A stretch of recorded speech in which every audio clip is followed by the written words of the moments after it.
Thanks for joining me here at Tantrum House Studio 3. I'm Sara Meadows, and this is my top 20 games of all time.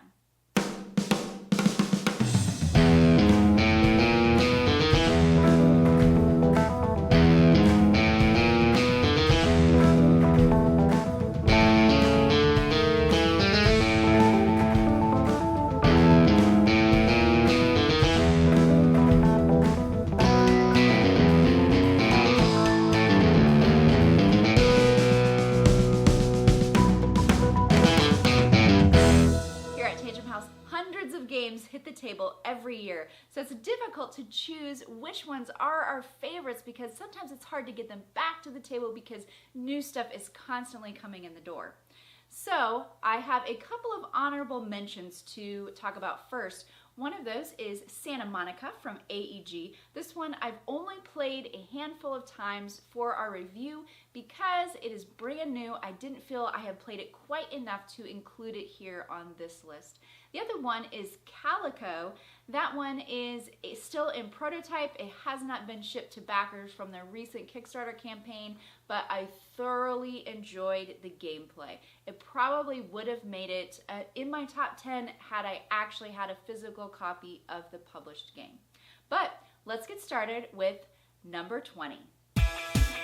Number 20. Number 20 on my list is Miyabi from Haba.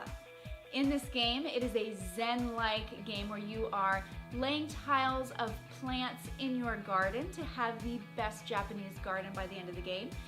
It is a very relaxing tile laying game, which is one of my favorite mechanics, but it can get a little cutthroat, and there's some extra challenges to change up endgame scoring to give a little bit more replayability.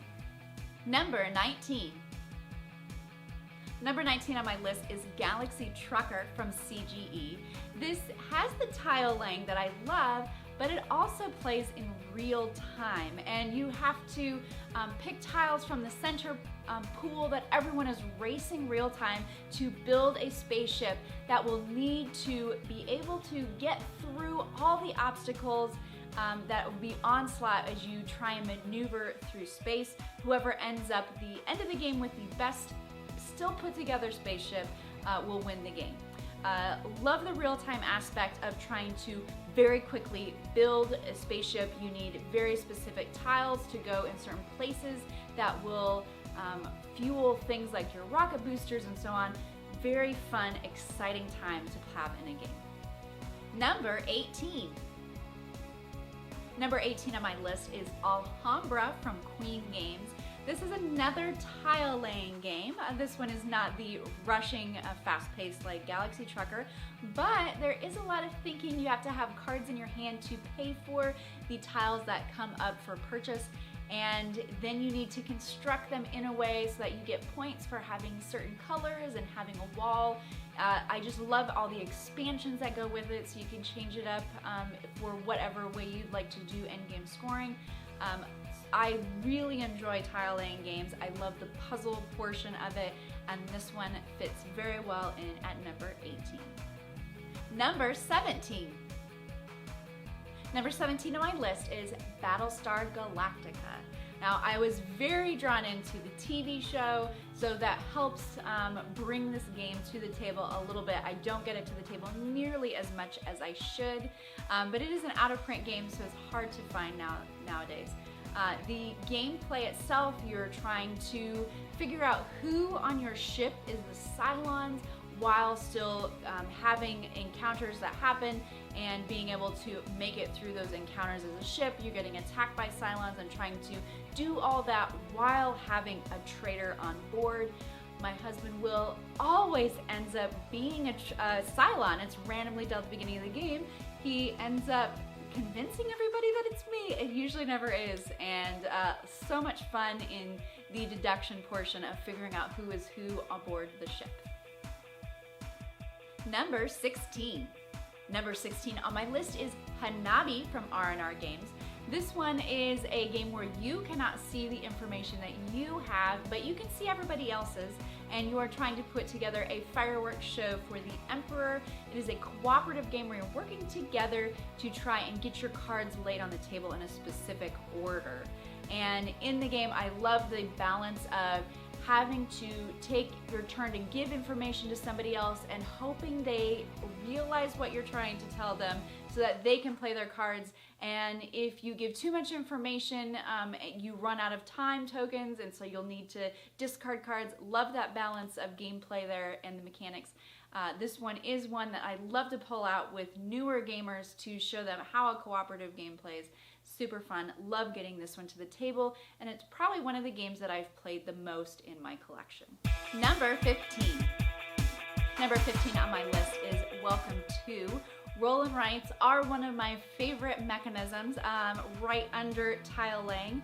I love the puzzly aspect of this one where you have similar information with everybody else at the table and making that choice of which one is the best one to place out in your neighborhood or in Las Vegas or wherever you are playing on your map at the time.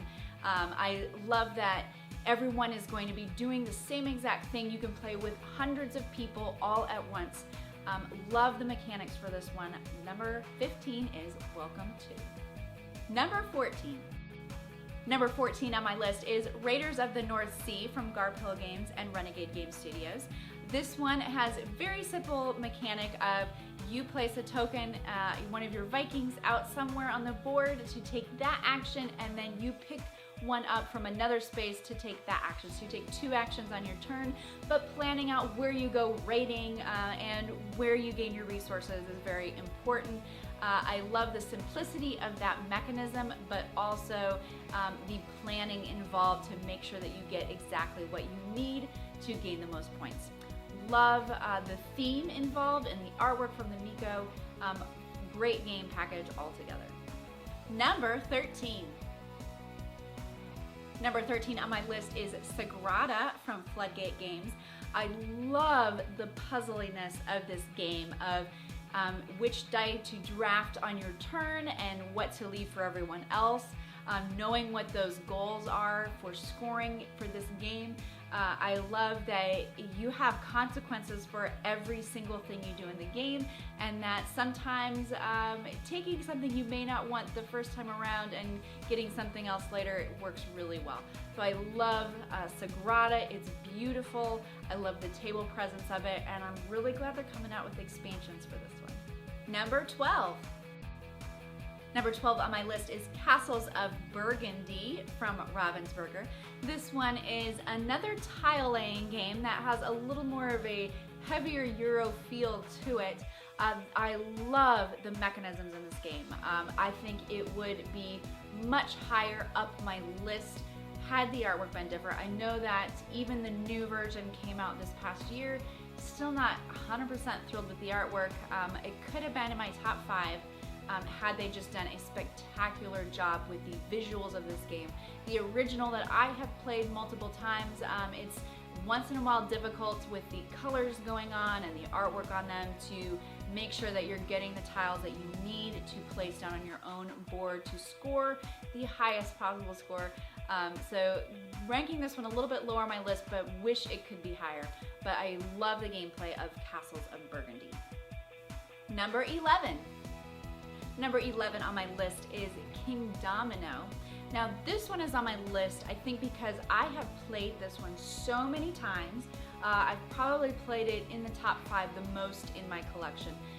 But it's one that I love playing with gamers who are new to the hobby. It's simplistic enough in its gameplay that it's easy to teach and jump into, but it's still got enough thinking and strategy. It's got some expansions that you can add to it to make the gameplay a little deeper. But I love the simplicity in this one, and that it's very enjoyable to get to the table, and yet just play repeatedly on end.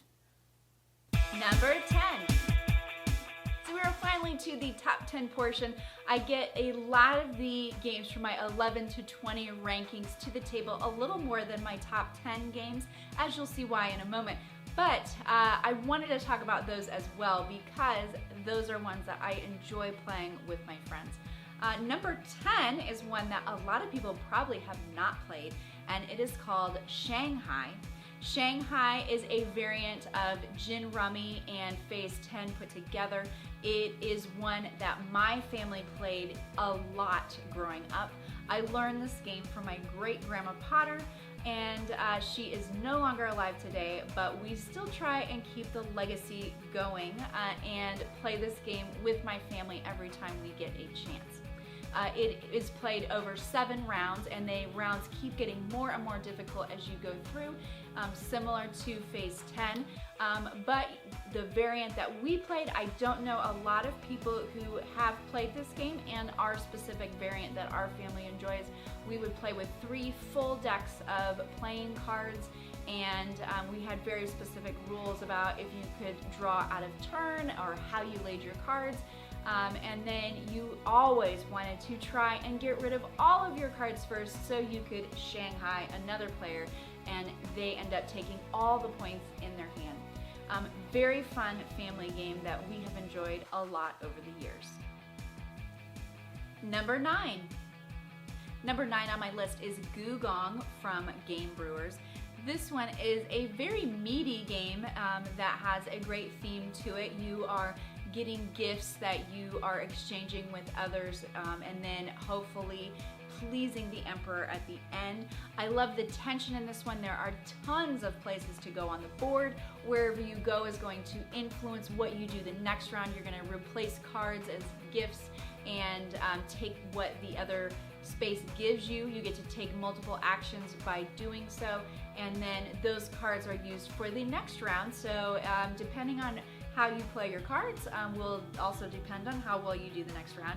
I love the tension in some places give you an immediate reward, some of them are a little more long term, but then you have to make sure that you are visiting the emperor and going up that track in the center of the board, because if you don't complete that, there's not really a reward to do that action, but if you don't complete it by the end of the game, you get 0 points. So I love the consequences involved in that, and the tension that it builds if you've neglected it the whole game. Number 8. Number 8 on my list is Kingsburg from Fantasy Flight Games. This is a dice chucking kind of worker placement allocation game, and you are trying to gain resources by placing them out on the board to influence court members, and then using those resources to build buildings and defenses and so on in your kingdom. I love the tension of blocking someone else, and the player order matters quite a bit in this game, because depending on what you roll, you'll need to get to the spaces that you need so that you can build that building. There are events that happen at the end of the round, so that you'll need to be prepared and have your city ready to go so that you can have the right defenses. Love the gameplay on this one, and I'm really surprised that this dice worker placement mechanic did not show up much until more recently, like games like Artemis Project. I really love the dice worker placement where you are given something random and you have to use what you have been given to do something great with it. So love that mechanic, and hoping that more games like this come out soon. Number 7 on my list is another roll and write game. It is Cartographers from Thunderworks Games. This one is a game where everyone has the same information, and what you do with that information is very, very important. You have a choice of 1 or 2 things you can do. You'll flip over the card and it will reveal what type of shape and or terrain you may choose from to place out on your map. Monsters will come. I love that they came up with the idea of passing your paper to somebody else to mess with. That was the first time I think we had seen that in a roll and write game. I love that portion of it. I love that you can kind of make it your own with filling in different colors, using colored pencils or markers or whatever. Love the gameplay, love the choices involved, and trying to do your best with what you're given and hopefully plan ahead for what you're anticipating. Really enjoy the gameplay of Cartographers. Number 6. Number 6 is Lanterns Dice from Renegade Game Studios. You are once again trying to build the best lantern show for the Lantern Festival for the Emperor. But this time you are rolling dice and choosing one of those and letting the other players of the table get what's left, and then placing it out into the pool, trying to chain just the right number of things so that you can gain lots of points at the end of the game. I love that this one adds tile laying to it. It only plays 4 players. I think that's one of the only downsides. Cartographers and a lot of the other ones you can play with as many players as have the sheet of paper, the map, and a pencil. But even though this one only plays up to 4, I really enjoy the gameplay. You are doing something every single turn. There's no downtime in it, but there's a lot of thinking involved of, all right, I'm given a blue lantern, and where does this need to go on my map to be able to get the most out of it at the end of the game? The scoring mechanism of you score your second largest grouping of lanterns really makes for a good game where you have to balance out where you put things. There is a consequence for grouping everything together or for making one area very large and one very small. I like that portion of it and look forward to getting this one to the table soon. Number 5. Number 5 on my list is Coal Baron from R&R Games. This is one of those Euro games that's been around for a little while, and I still love the gameplay. It's got every round you're going to be scoring more, and it is cumulative. So planning in the beginning is very important, although trying to go for the most expensive thing all 3 rounds may or may not get you the win at the end. Trying to pay attention to what everyone else is doing, what kind of cards they're gaining, what kind of delivery method they're using to transport their coal. I love even the components. The elevator mechanism in this was very clever, planning out those movements of your elevator to get the most coal. There's just so many things to think about in this one and to keep balanced in the game, and I love the Euro gameplay in this one. Number 4. Number 4 on my list is Cavern Tavern from Final Frontier Games. This is another one of those dice worker placement games that I love so much. In the game, you are working for Nasty in his tavern, and you're using your dice to try and collect the ingredients you need to complete the customer's orders. There is a timing mechanism to it, so if you don't do that fast enough, the customers are going to get irritated and not pay you much. So you'll have to balance how long and what type of orders that you're going to need to take on in the game so that you can complete them in a timely manner. There's also some extra things that Kingsburg did not have. There are tracks that you'll need to also pay attention to. There's some kitchen chores and other things to keep track of. Nasty will influence those as well, and so if you roll those higher dice rolls, you'll be able to do some of those actions to move up on the tracks to hopefully gain bonuses and not get penalties for not doing those extra things that are part of your job. Number 3 on my list is Caverna from Mayfair Games. This is my favorite Uwe game so far. This one has a little bit of nostalgia factor for me. We tend to pull this one out on holidays like Thanksgiving just because it fills up the whole table, and it also plays up to 7. Not a lot of tile laying games will play that many, and so it's one that our whole family can jump in, and even if we have guests over for the holidays, they can jump in as well. In the game, I love that it has a little more relaxed rules compared to Agricola for things like how to score and keep track of all of your animals in the fields, but then it also introduces the mines, so it has 2 tracks you can follow to get points, or both of them if you really know what you're doing. So number 3 on my list is Caverna. Number 2 Number 2 on my list is Paladins of the West Kingdom from Garp Hill and Renegade Game Studios. I love what Shem Phillips did with this one, as far as Raiders was a great introduction to the Euro style game in his different series of games, the North Sea and now the West Kingdom. Architects had a little more player interaction than I liked, and Paladins brought it back to a nice heavy Euro game, but still keeping it almost to a solo game, which a lot of Euro games do. The player interaction is a great level for those who like that type of game. I love that you have to balance the hand management with what paladin you select for the round, gaining those specific workers that are going to go out and do the actions to gain your resources, balancing whether or not you're gonna hire criminals to give you a little more edge in the game and more choice availability, since those are wild, and then that pressure luck mechanic with if the Inquisition is going to happen or not. Can I take on some of those criminals to be able to do the actions that I would like this turn, and then have the Inquisition hopefully not happen, and be able to negate some of those suspicion cards that you gain.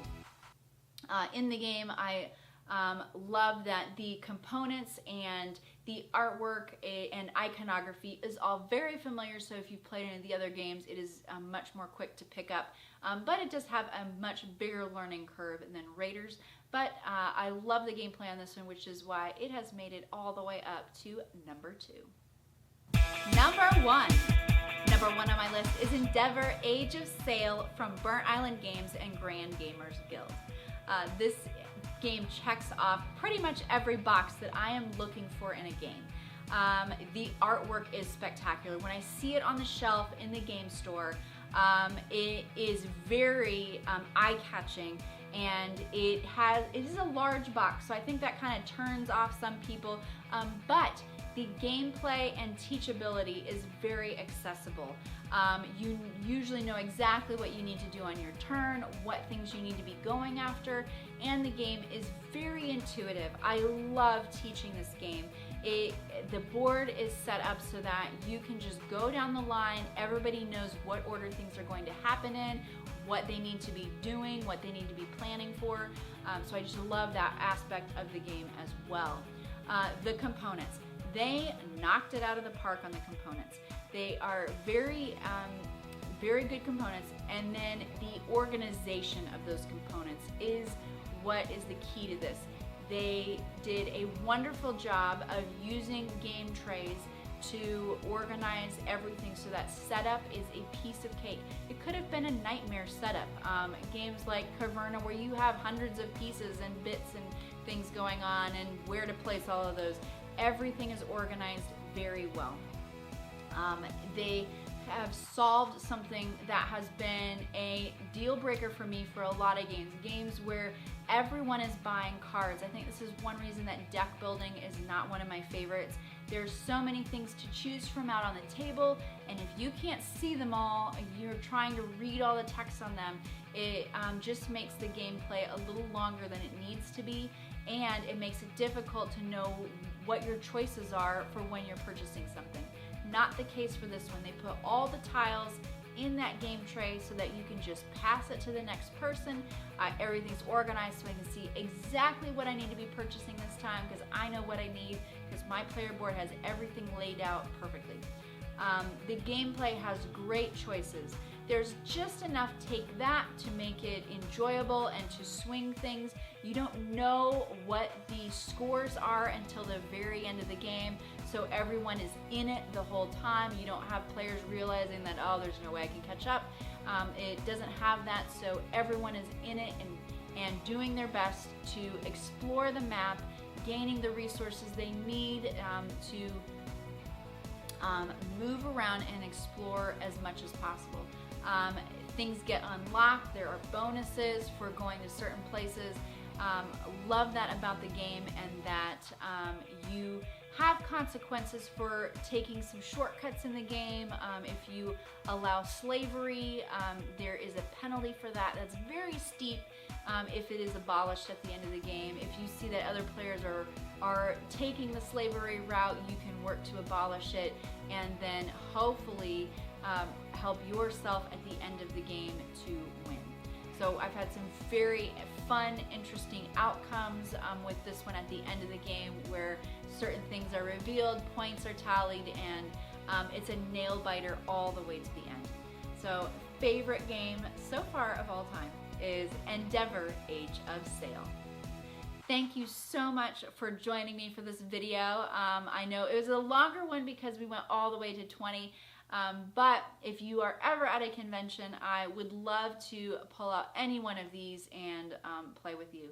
So thank you so much for subscribing and watching our other videos, and we hope to see you in the next one here at Tantrum House.